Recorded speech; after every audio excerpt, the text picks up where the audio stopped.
آله وصحبه أجمعين وبعد فهذه ليلة الجمعة ليلة عظيمة مباركة يسن فيها الإكثار من الصلاة على سيدي ومولاي رسول الله وعلى آله وصحبه ومن والاه من كل عمل صالح. This night of Jumu'ah, it's a blessed night. There's a lot of barakah in this night. The sunnah is to increase your salah upon the Prophet عليه الصلاة والسلام and every good deed. يروي الإمام البخاري في صحيحه عن عبد الله بن عمر بن الخطاب رضي الله عنهما قال النبي صلى الله عليه وآله وسلم. Right, two hadith today. They're very similar. Just so that there's a full picture of what he's saying here, عليه الصلاة والسلام. The first one, a collection Imam Bukhari, read by Ibn Umar. And this is within the theme of anti-oppression and what we should do and how we should deal with it. Okay, this is a very central part of our deen and our faith. Before you talk about any principle in Islam, before you go into any detail of a value or ethic, ritual or practice, we stand for what is righteous. We stand for justice and we refuse oppression. That is the first line in our book. That's how we function. That's how we think.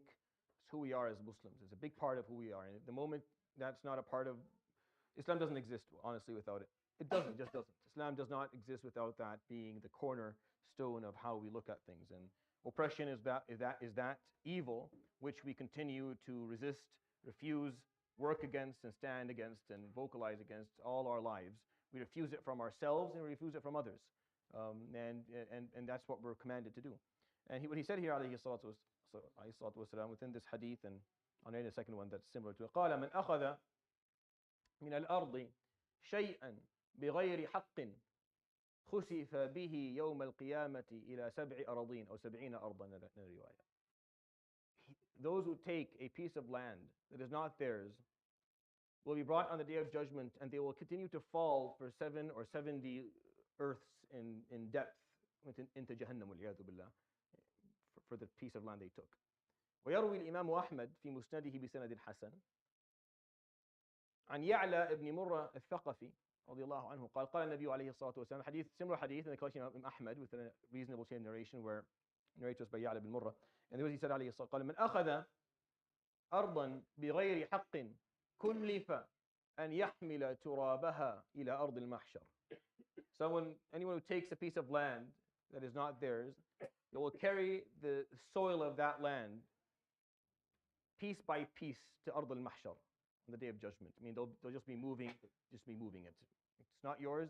You're going to move it all on the day of judgment. Twice he said, he used the same phrase, alayhi salatu wasalam, with similar meanings.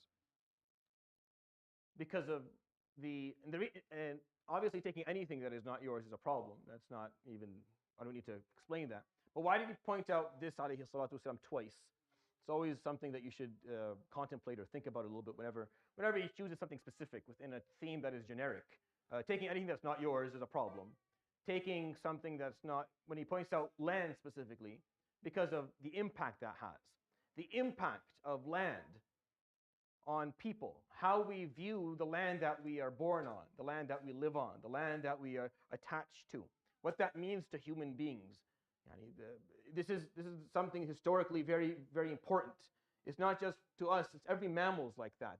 Where your habitat, this is what you're attached to. People don't leave their land unless they are removed or they can't live there anymore. Human beings, they're attached to where they come from. So when you take a piece of land from someone, even if it doesn't have to be on the scale of what we're seeing or what we, of the Mazlama of Palestine, but it can be a smaller scale, something much smaller than that. And the trauma that will cause those people will continue forever. It'll never stop. That's why this person will fall into Jahannam for years, because it's years upon years of pain and trauma that is caused by this type of act of oppression, which is why this specific story that we are witnessing as it unfolds in front of us in this very dramatic manner. May Allah subhanahu wa ta'ala make it easy for our brothers and sisters in Gaza. Allow us inshallah to be those who stand by them in a meaningful way. It comes back to the same simple concept. People were removed from their land, the land that they were born on, the land where their ancestors were born. You can't, it's very naive to think you can do that and things will just be forgotten.